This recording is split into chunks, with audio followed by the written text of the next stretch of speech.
let's talk about the Jets here. What in the world do you think is going on in that locker room right now, Chris? Give me your best guess here.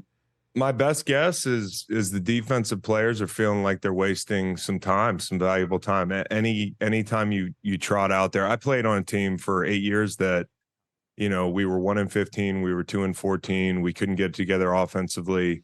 And you look up at some point, and you're like, damn, I just wasted the prime of my career. And that's a heavy, heavy realization for some of these guys. And so, last year you felt like, okay, it's 1 year of this. We've come to a conclusion. We're going to bring Aaron in, the whole thing. But as the season's gone on and they haven't made a move at quarterback until Tim Boyle late in that game yesterday, it just feels like too little too late. Anything you do from this point on just feels like a half measure.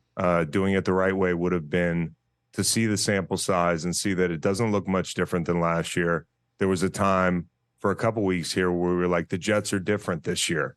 And they really aren't. I mean, when you add up the sum of the parts, they're kind of the same team. And, it is the definition of insanity trying to continue to do the same thing and get a different result. And that's where I feel like you guys are at. And for defensive players, it's got to be tough. But I give them a lot of credit because you don't hear a peep.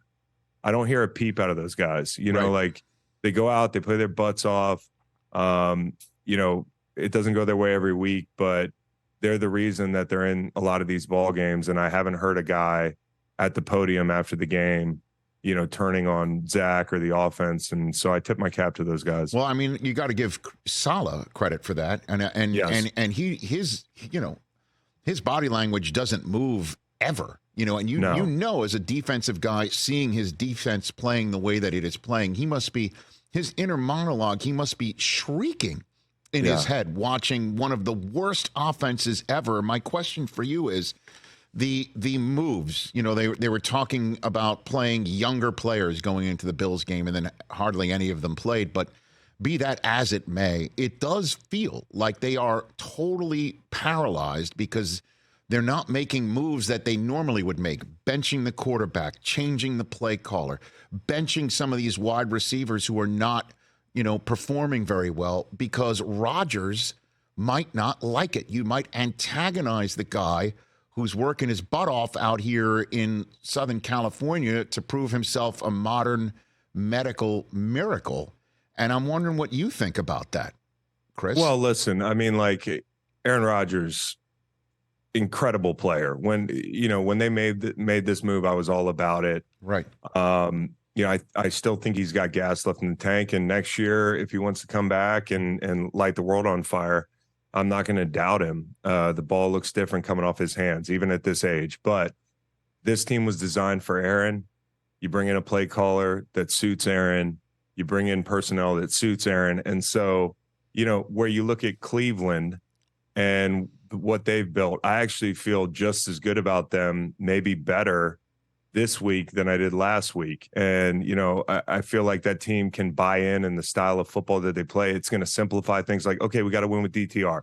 It is what it is. We're going to play defense. Stefanski's a great play caller. You saw what he did yesterday.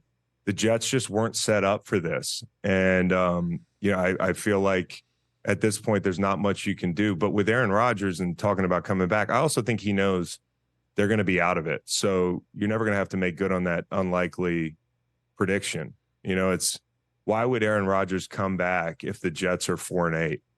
Why would Aaron Rodgers come back behind a line that's been banged up and have to run for his life on half an Achilles if that's the plan? So I think while Aaron Rodgers is saying, hey, I'll be back later this season, you're not coming back if the team's 4-8. You're not coming back if the team's 5-9. There's no gain to that. And I think he knows that. Catch the Rich Eisen Show every single day on the Roku channel, 12 to 3 Eastern, for free.